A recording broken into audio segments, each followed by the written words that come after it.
I'm Logan Crawford, and right now on Spotlight, we're speaking with Dr. Barbara Brink.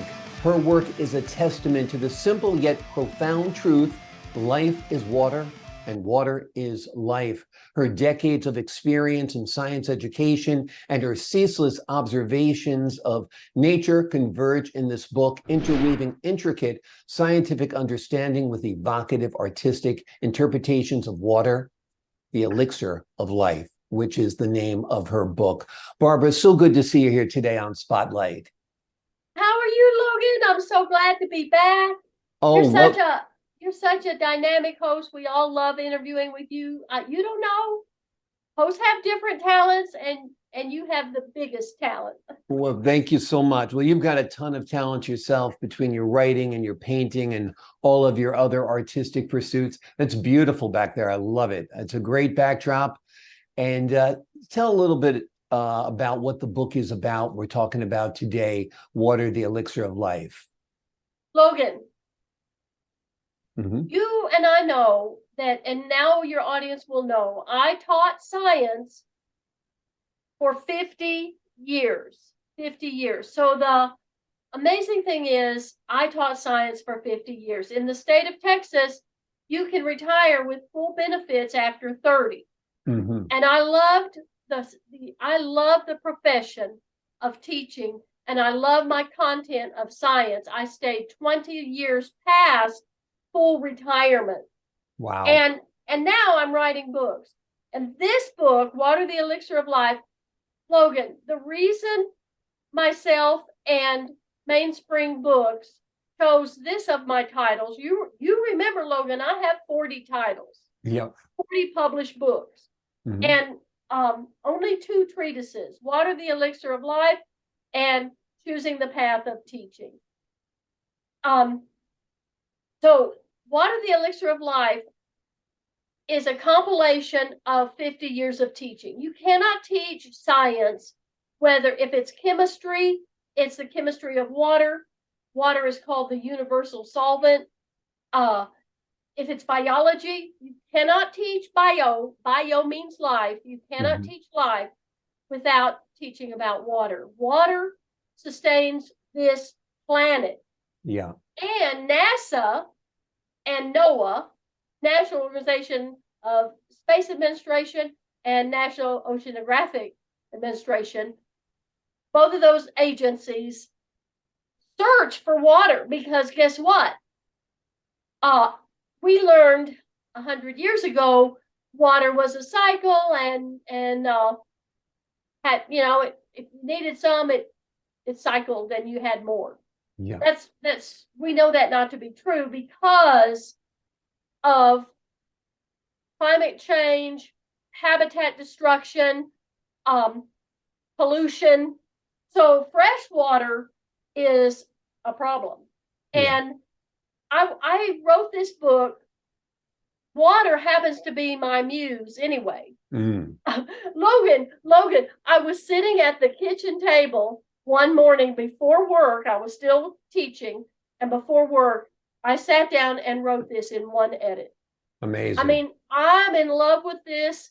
The story is beautiful. It's so beautiful that LA Times newspaper, LA Times, Mm-hmm. published this book in its entirety only, I want to say April.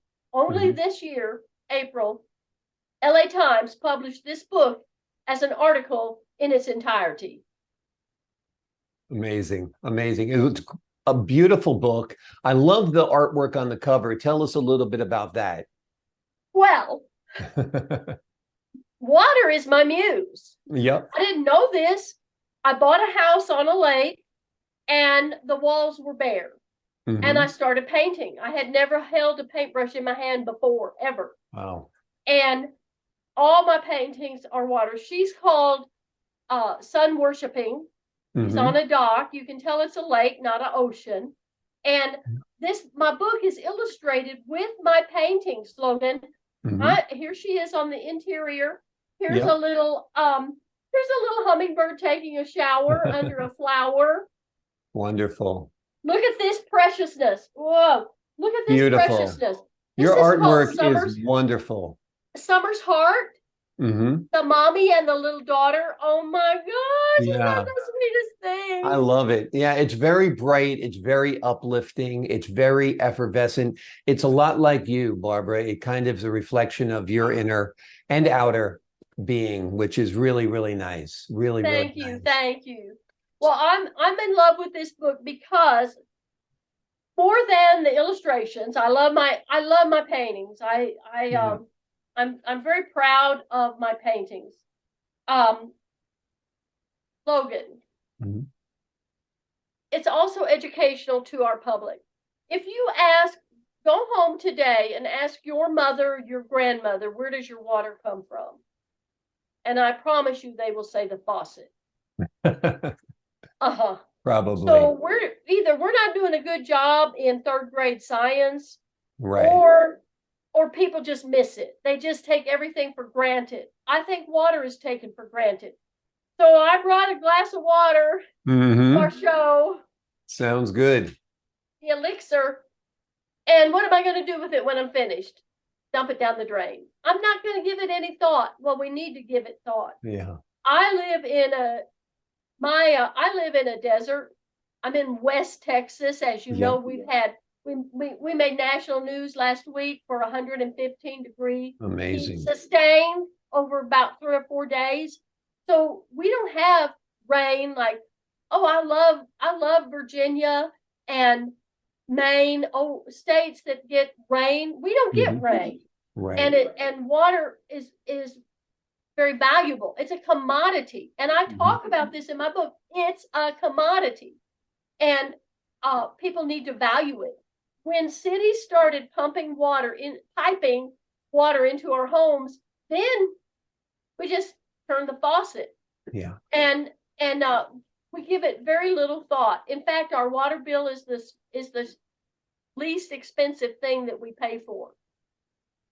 And this is probably one of the most valuable commodities on the planet. Right. Well, And other countries don't have it, that you can turn on a faucet, flush a toilet, and all of the water is drinkable. I go to, Darling, Asia and read signs, non-potable water. You can't drink the water there. So, I travel to Mexico all the time. I've written books about my travels, journeys through Mexico. I travel 4 times a year on big tours and trips because we're not talking the resorts. We're talking interior Mexico. And Mhm. darlings, everybody, sanitation is an issue and potable water is an issue. I have to carry on my trips, being a gringa, I have to carry all my water with me. I cannot trust water in Mexico. This is exactly what you're saying, Logan. Yeah. And um, we feel like we own it. And I talk about this. It's um, humans drink it, buy it, clean it, freeze it, melt it, live beside it, move on top of it, Mhm. explore under it, flock to its shores, bathe in it, irrigate with it, make love to its rhythms. Water is a commodity to be bought, sold, stolen, dammed, piped, drained, bottled, wasted, stockpiled, and thrown up in the air in fountains to please us. Yeah, that's wonderful. Great, profound words, and it captures all the different essences of water for sure. Absolutely. Absolutely. So, what are you hoping that readers take away from this book, other than these beautiful paintings and these wonderful lyrical prose that you have there and poems as well? Tell us a little bit. Oh, you're so sweet. You're so sweet. You always say the sweetest thing. Thank There you. is a theme, and the theme is water. And what we need to do is change some behaviors. The first step of change, whether you're a teacher or a behavioral scientist or a psychiatrist helping somebody change, the first step of change is awareness. Yeah. And we've already talked about the fact that people have no concept where their water comes from. Hmm. So my book tells us, hey, water is precious. It's a commodity. It's a gift. We should not squander it. we're desperately seeking other planets. What? Yes, all these probes to other planets. The thing on their agenda is to find planets with water. Right. And it's just that valuable. We spend billions of dollars on exploration for water, and then people waste it. And we awareness. That's what I'm asking. Go home tonight and figure out where your water comes from and what you do with it when you flush it down the toilet. Yeah. Yeah, there is no water without life. There is no life without water. We are mostly water. You know, I mean, I think as we age, we become profoundly aware of how important it is to stay hydrated if you're going to be healthy, right? Yes. Yeah.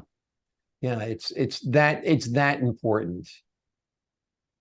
Tell me a little bit about what else you're working on. I got a feeling you're a woman who has about a dozen pots boiling at all times. Speaking of water, I love that, water, Logan. yeah. Well, exactly. You know, and Mainspring Books knows that I have 40 published books, and I think I honestly want to tell your audience I think this is my best writing. Okay. It flowed out like divine intervention. It was just, it's that good.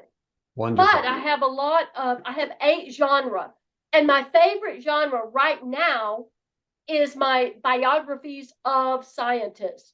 So you ask, what's my new project? Logan, Marco Polo. Marco Polo on the Silk Road with Marco Polo. That sounds great. This month. Wonderful, wonderful. We're looking forward to that.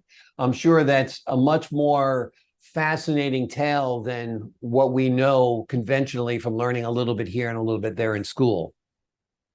It's amazing. And you can't talk about Marco Polo without talking about Genghis Khan and his grandson Kublai Khan. Yeah. And the theme in that book, exploration, yes, travel, yes, commerce, because Marco Polo was a merchant, but the theme in that book is going to be superlatives. Everything is greatest, grandest, richest, most violent. I mean, it's just it's so fun to write in descriptive words to tell this amazing culture for only 200 years, but the largest empire in the world. Yeah, I believe it. Yeah, and also the incredible bravery that these explorers had. I mean, they were going to uncharted lands, you know, traversing seas, you know, dealing with, you know, pirates and, you know, other enemies along the way. It's just absolutely amazing, right? My second chapter is like, how did I survive this? I mean, it is the most violent society ever. Yeah. And Marco Polo just walks right through for 15,000 miles. And so how was he able to do that? And the second chapter talks about that. He's walking through war and savagery that is not even, you know, my audience, Logan, is I like my audience to be high school. So I have to be real careful. I cannot describe the pure slaughter of the Mongol horde to capture the entire continent of Asia. Right. What? But it's fun too, because it's like, what? And and Marco Polo and his father and his uncle did it twice. Wow. Unbelievable. And then they came back and they got Marco and they went again. You went back?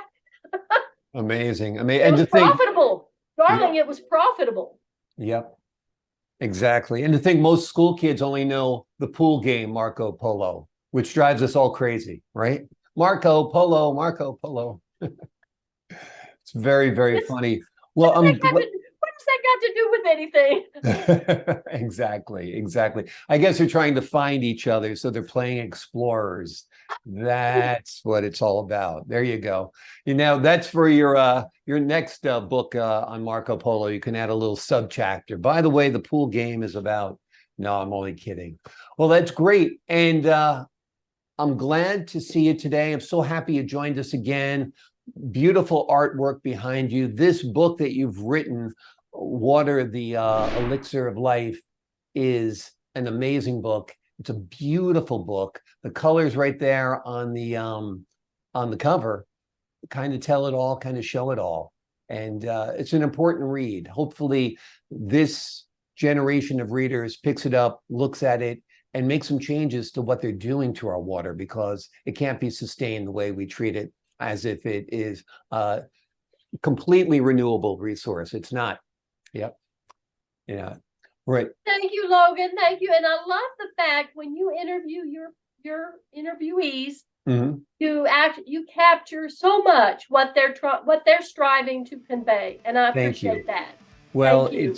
you're a delightful person to speak with, so it's easy. Thanks so much for joining us here today, Barbara. Good Thank seeing you. you. And to the folks at home, I'm Logan Crawford, thanking you for your time this time. Until next time on Spotlight.